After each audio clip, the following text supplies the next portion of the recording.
What's up, YouTube? This is Justin from Party Rental Knowledge. Today I got a quick tip to show you about making your life easier when backing up to a trailer if you got a newer truck and a backup cam. So this isn't my trailer. This is my landlord's trailer. He's got a bunch of them. And what he did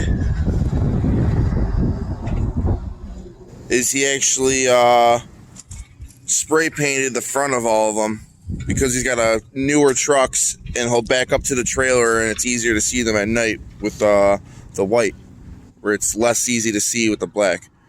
Just a quick tip to help you guys out. So I know what you're gonna say. You're gonna say, oh, well, I don't have a backup camera. I don't have a newer truck with a backup camera. I'm pretty sure you can have one installed relatively cheap. I don't know prices or anything like that. I'm going to maybe have one installed here this winter, just to make my life easy with the snow plowing as well. So once I find out, I'll put that information on YouTube as well, because having a backup cam is obviously better for backing up to a trailer. So if you liked the video, give it a thumbs up. Check out these videos too. Like and subscribe.